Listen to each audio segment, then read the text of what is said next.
The Pro Wrestling Stories Podcast. Welcome to the glorified tomato can podcast. Yeah, there you go. Continuity from last week. It finally happened. Where's the t-shirt, Corey? Oh, it's coming, baby. And how can you get 10% off a t-shirt, do you think? Well, you could head over to pwstees.com, take 10% off your order using the promo code podcast. That's all you need to do. And of course, you are listening to the Pro Wrestling Stories podcast, where we transport you to nostalgic moments of wrestling's past. Of course, you're listening to the show wherever you get them, on all major podcast platforms, not to brag, all the apps as well, too. We're there, Corey. We're everywhere. We're in your tomato cans. We're in your workplace, in your tanning bed. The tanning bed still exists. Is that legal? Yeah, I think they're just reopening right about now. So by the time we're recording this, we're in phase 2 here in Ontario. Okay, yeah. There you go. I think tanning beds are part of that. I don't even know if they even still exist in the year 2020. I'm not even sure. I mean, I like the ultimate vitamin D of the sun. It's beautiful. Heard of it? I've heard of it. I think so. But it's going to get to a weird point here because you can't eat inside, but you can eat outside on a patio. And if you don't have a patio, you are shit out of luck. Oh my goodness. Well, here we can already eat inside. We're already eating in places. The bars are open. It's just a regular old day now in Victoria. No kidding. I'm Chris Toplack. He's Corey Rivard, just as a reminder. And with all due respect to Ric Flair, woo, I have long considered Harley Race to be arguably the greatest NWA touring champion of all time. Rick would actually agree with that as well, too. Corey, if you had to define Harley Race in one word, what would it be? For me, it's easy. Respect. Whoa, yeah! Respect is fair. I know we've already dolled this one out in an entire podcast to someone who deserved this word. Mm-hmm. But for God's sakes, this guy has his own eye socket story himself. So we're going with tough. This is one of the toughest guys ever. Respectful and tough. I think that sums him up real good. Yeah, that absolutely does. He's a bona fide legend. I know that word is thrown around far too often, but it does fit the bill. Bona fide or legend? Which one? Which word is thrown around? Legend. Legend, yes. Bona fide. You don't hear that one thrown around too often, but legend is thrown around all the time because you have WWE legends, WCW legends, ECW legends, etc. But how many truly fit into that category and they deserve it? This is one. No one would argue. No. I think that's what makes a legend. No one would argue that they're a legend. God, you hear all the stories about Harley Race, and one off the top of my head before we dive into it is the fact he loved to play pool. So much so, and also he liked to fight, that he would actually walk up to the pool table, knock all the coins off, and say, "I've got next." That's a tough man right there. And he was itching for a fight. I haven't heard a lot of motorcycle stories, and I don't really know where he got his name. Is that where? Do you know anything about that? The Harley Race situation? Oh, geez, there you go. But as you alluded to, widely considered to be one of the most legitimately toughest men to ever grace the squared circle. Really, I mean, we covered Meng, so we've got Meng, Harley Race. What a 1-2 combo there. But this is a man who beat polio as a child, survived cancer, plus a near-fatal car crash. Imagine that. I've never done any of those things. That's quite a three-peat I've never there. even been a child. And of course, he packed a hard punch, too. And his voice, so calm, so low-key, was enough to make you tremble in fear. At least it did with me. You'd hear him, and I've always said this, if I was in the locker room and Harley Race walked in, and I was one of the young guns, I'd be like, oh, God, I got to be on my best behavior. I'd be so damn nervous.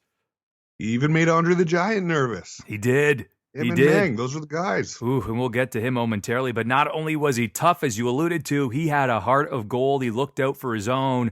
They just don't make them like they used to, and these stories will show you why. It's Harley Race, Tales of Tenacity and Strength, author, Pro Wrestling Stories editor, J.P. Zarka.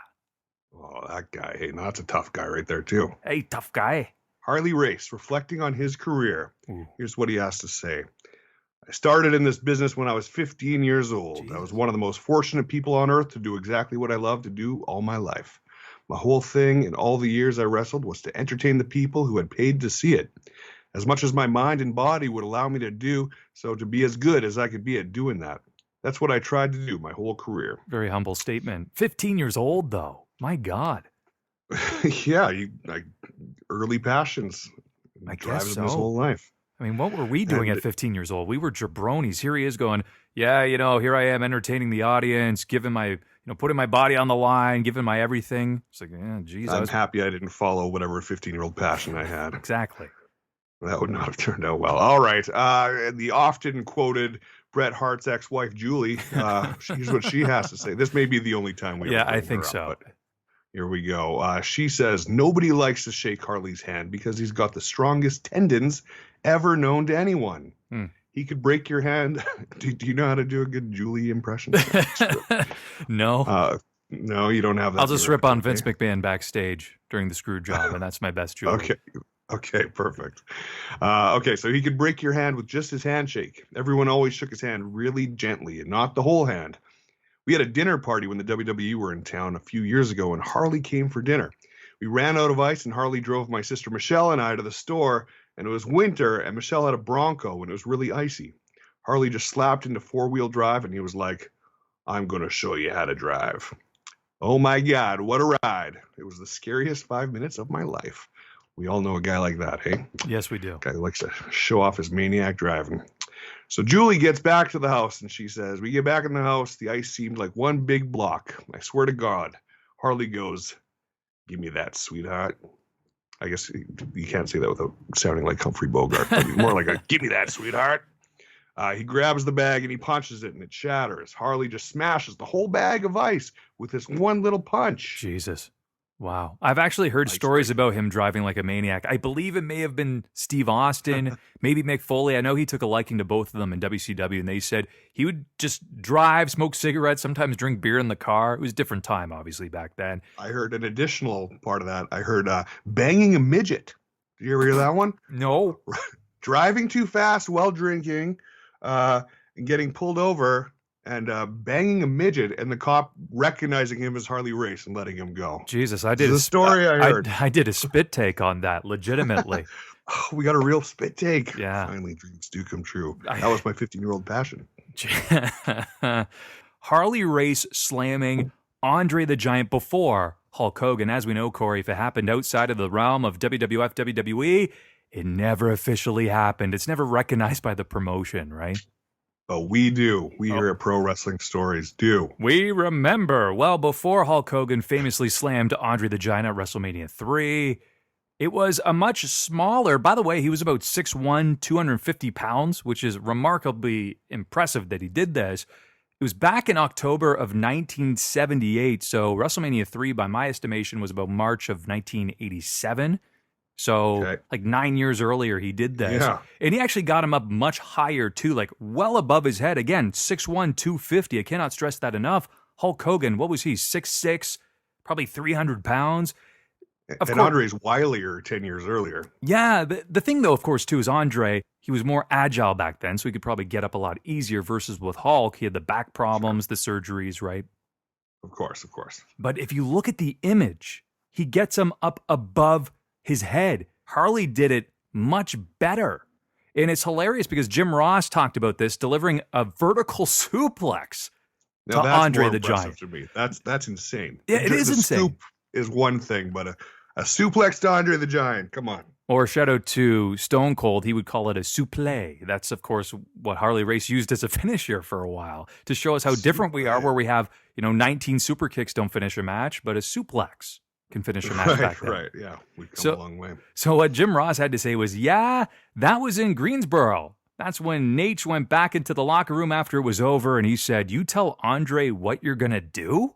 And Ray said, I told him suplex and watch the body slam.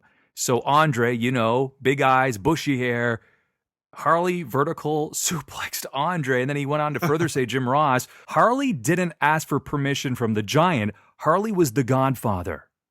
And basically, Andre knew he wasn't boss in that case because that was his famous nickname in the locker room. He's boss, but with Harley, he's not.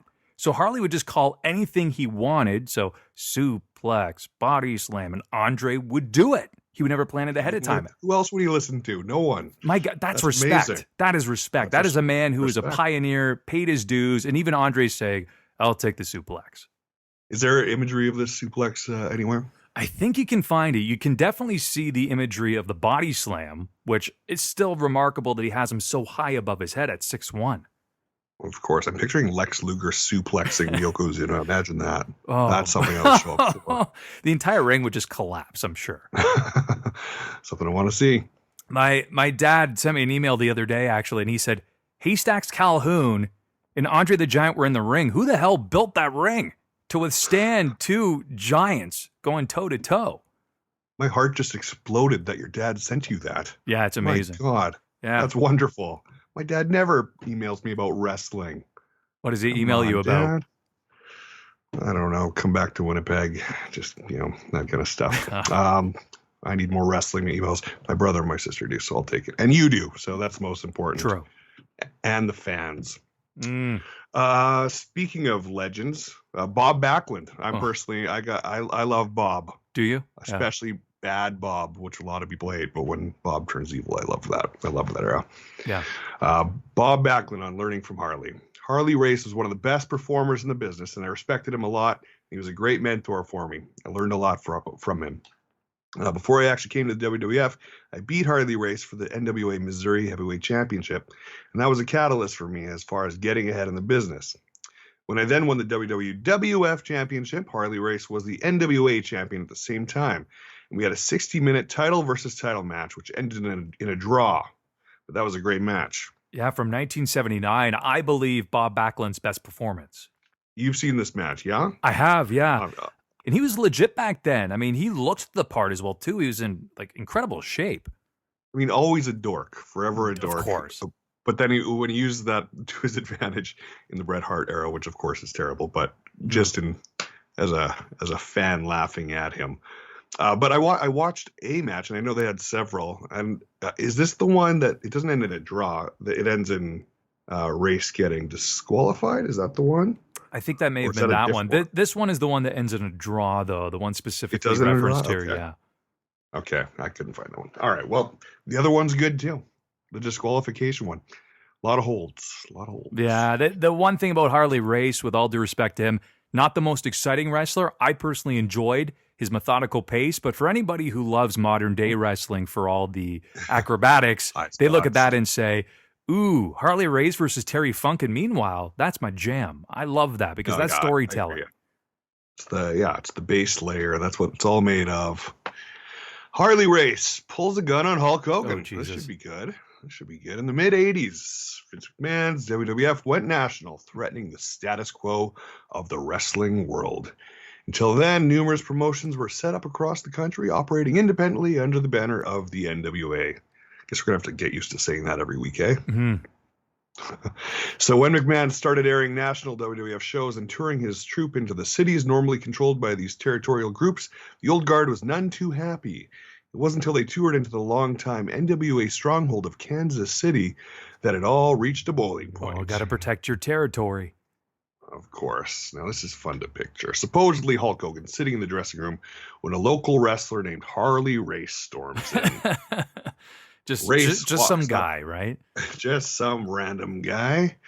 Race walks up to a seated Hogan and punches him, knocking him to the floor. When Hogan sheepishly says that he was surprised, my favorite version of Hogan is sheepish Hogan. When he says that he was surprised Harley wasn't carrying a gun, Race reaches into his jacket and pulls out a .38 special. Oh, there you go. Nobody got shot, but Race had made his point. Now, I actually heard that this all starts with Hulk Hogan's on a toilet, and then in the bathroom, and someone runs in saying, God, that's my worst nightmare. Michael Myers showing up at the door, and it's like, oh my God, come on, just let me finish first. Harley Race showing up with a gun while I'm in the bathroom. That's up. Hogan later claims that Race actually tried to burn down the WWF ring, though Race denies it.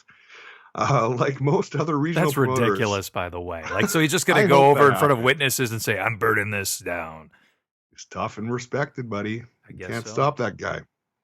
Like most other regional promoters, Race lost a lot of money when the WWF took over, and to make back the money he lost, he ended up going to work for Vince McMahon just a couple of years after the gun incident. That is true, where he was handsome Harley Race. Of course, then he was the king, and he was a part of the Bobby Heenan family. The King one was kind of like, would you say that's his high point in the WWF? Yeah, definitely. That's how I became aware of who Harley Race was, because I was very young in his heyday, obviously, and I was not even around in his heyday, but I did see the video of him as handsome Harley Race, and of course King Harley Race. And does he garner the throne from Meng? Is that right, or is it the other way around? I think he gets the crown from Haku. Yes, I believe so. I'd have to go back and remember, because it felt as though that crown was a hot potato at one point, because of course Jim Duggan had it. That's what I mean. It's so weird. And then I wish they still had a crown that was a hot potato. Yeah, that's true. Now they just have the one that Baron Corbin has. It's way too slick. It's like this nice black crown, but I liked it when, of course, it was just with the bells and the whistles, and it was so over the top and gimmicky. I like that. Yeah. Too big for Duggan's head. That's what I want to see. Bret Hart on the Harley Race Hulk Hogan encounter. Now, here's the thing, is that a lot of wrestlers have different versions of stories. So we heard one prior to this. Here's what Bret Hart has to say. The rumor has gone around that Harley Race was threatening to show up with a shotgun when WWF came to town. I mean, that's a lot less conspicuous of walking in and saying, what are you holding there? It's just a shovel. It's nothing. Don't worry about it. Because, of course, the Missouri territory was his, and everyone, especially Hogan, was anxious about it. And, of course, you would be. Harley Race is a legitimate badass, and you're thinking, this is a guy who's going to protect his turf by any means necessary, right? So Harley Race simply walked into the dressing room, held his finger up to his lips, signaling everyone to be quiet. He snuck up behind Hogan and slapped him as hard as he could on the short ribs. Ooh. That's a statement. With those strong hands, of course. And Hogan turned around wincing. Seeing Harley, he turned white as a ghost. Of course, he was super tanned at the time, still his brother. And Hogan had to be thinking, oh my God, now what the heck did I do? Then Harley smirked, extended his hand in friendship, and Hogan seemed a little relieved. Now, that one seems a lot lesser than what we just heard previously, where, he pulls out a 38 special. Same. I believe the other one. Same. Have you heard about this one? This is a famous story, and I think it unfortunately says a lot about Honky Tonk Man's character. Wayne gets it after disrespecting legendary tough guy Harley Race. So here's what happened. This is according to Bret Hart, and this has been said by many individuals. Harley Race ended up in emergency surgery, having a foot and a half of his intestine removed, and then he got served with divorce papers. So Honky made a big mistake when he joked in the dressing room that Harley didn't have any guts anymore. Ooh. That's not a bad joke. That's pretty good. It's kind of funny. I guess so, but are you going to say that when Dynamite Kid is around to step up? Yeah. You got the wrong audience there. Hell no. Fair. So, of course, Dynamite Kid took exception to this. So he got up, backhanded Honky Tonk right out of his chair, and Honky wept like a baby after that, pleading for forgiveness. I actually do believe that this occurred because Dynamite was, he was just equally a spitfire. Better. Yeah, he was. Yeah. We're going to have a Dynamite episode eventually. Oh, God, that's going to be so incredibly entertaining. And plus, I mean, he's an innovator. He's one of the pound-for-pound greatest in-ring performers ever. And backstage, controversial. Pound for pound, one of the craziest men in the locker room. If you pissed him off, run for your life. Absolutely. I think the Mountie has a really great story that we'll get to that on another episode, but I think we'll check that on the list, eh? Oh, definitely. All right. Gary Michael Capetta on Harley Race, a man of hospitality. Kansas City was always a great place to visit thanks to the hospitality of former NWA world champion Harley Race and his wife, BJ. Their place was a home away from home for barbecues and games of pool. Kansas City barbecue and ribs. I mean, I would love that too. Joe Henning, actually formerly Curtis Axel, can't go by that name anymore. He has spoken at length about how accommodating Harley was to younger talent, which is great. So if you were training out of his school, he'd just invite you over for a home-cooked meal. I think that's incredible. He sounds like the toughest guy ever, but with a big heart. Definitely. Heart of gold. I love that. That's kind of one of my favorite characteristics in a human being, a big tough guy who just you want to hug. Yeah. Harley Race gets revenge on Owen Hart. Here we go. Harley Race in a purple and gold king's crown, wearing a purple and fur royal robe. King Harley doesn't take too kindly to pranks. Nope. That seems obvious. Owen initially pranked Race by replacing a bottle of barbecue sauce with a bottle of the hottest of hot sauces at one of Harley's infamous barbecues.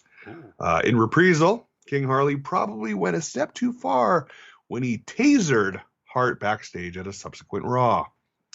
It was obviously meant to be the classic handshake prank where the prankster has a buzzer concealed in his palm to give his victim a small shock, but instead of a buzzer, Race had a taser of sorts, which apparently he did carry around on the regular. Owen's not the only victim of that, but apparently Owen just dropped to the floor and was knocked unconscious. Jesus. I mean, do you really want to try him? I wouldn't. Try Harley or try Owen? Because I wouldn't try either of them. No, I wouldn't try either of them. But Harley, I mean, you have Harley who has a right hand and a left hand that are lethal. And then, of course, he has a taser as well. That's just for fun at that point. Yeah, I'm sure you had heard about the taser. I've heard a lot of stories about this taser. You don't mess with the taser, Owen. No kidding. And he was very close with the Hart family as well, too. Something that I do recall, back when Chris Benoit and Bret Hart competed in that tribute match for Owen, it was actually Harley Race that introduced the match. Oh, really? Yeah, back in WCW. Look at that. I should check that out. I think it was like September or October of 1999, but I remember Harley being there, and it showed just such class and respect for the Hart family.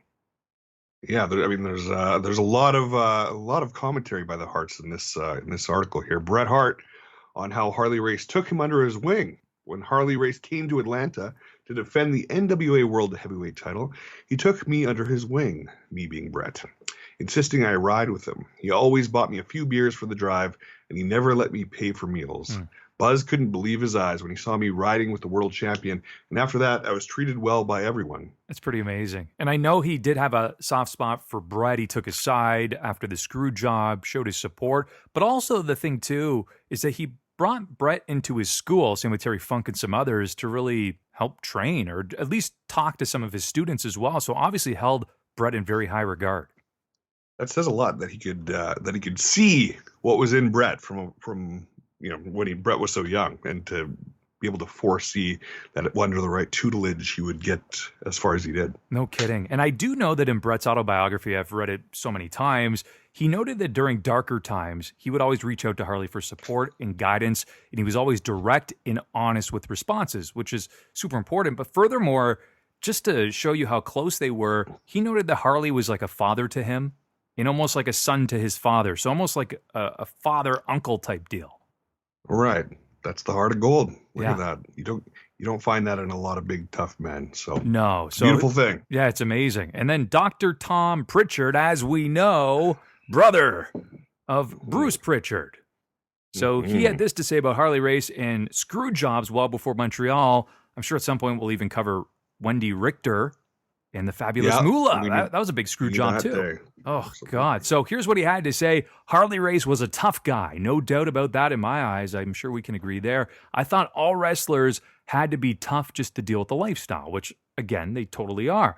I had the pleasure of spending a few days at Harley's house, and that was in Eldon, Missouri, during a camp with Les Thatcher, and that was years ago. So Harley and his wife, BJ, along with Les, they were out with his wife, Alice. I guess that was Les's wife, Alice. They went out on the lake. They had a great time. They were swapping stories, and he wanted to know about the infamous screw job. So that's what he asked him about. That was with lawman Don Slatton, and he tried to steal the world championship. Don was the promoter, and he was a legend in West Texas. So he booked a Russian chain match. That's where you go to each corner. You try and touch the corners, and then, of course, you win. We need more of those. Yeah, we do. As the main event for the World Heavyweight Championship between himself and, of course, Harley Race. So in the days before WWE being a dominant organization, the National Wrestling Alliance, NWA, of course, now around. Billy Corgan purchased them. They are on YouTube for free with NWA Power. They had the longest lineage of the real world championship. I mean, they still do. And anyone who held the title during that time would travel from territory to territory defending the belt. And that's why I always say, in terms of being a traveling world champion, I believe Harley, from an NWA World Heavyweight Championship standpoint, was the best. But either way, prior to the match against Slatton, Harley got a call from then-President Bob Geigel. And he was telling him to watch his back because the lawman was looking to steal the title. So, of course, Harley said, "I'm good, Geigel. I'll be fine. No such thing. would ever take place, much less be attempted. That's what he promised him. Although it was attempted, both men would be chained together. This was by about a 10-foot chain. So there was a little bit of wiggle room, but not a lot. And the only way to win is to drag your opponent around the ring, touch all 4 corners in succession. That's basically it. Apparently, this was Lawman's specialty match.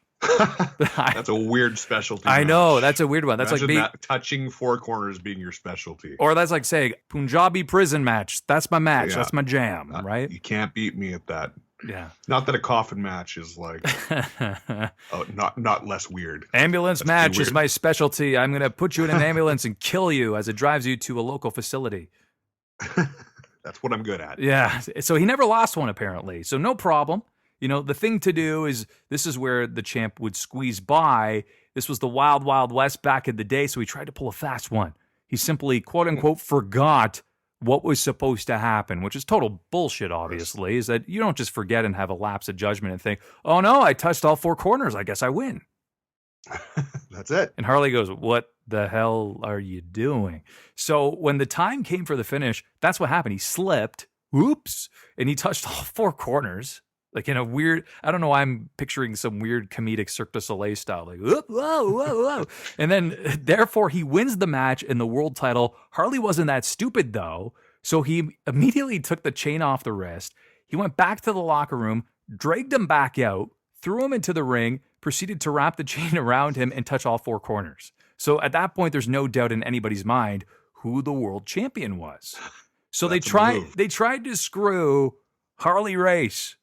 Dr. Tom Pritchard here was saying, hey, I admired a lot of people throughout the years, but this convinced me, along with many other examples and stories, that he was one of the toughest men on God's green earth.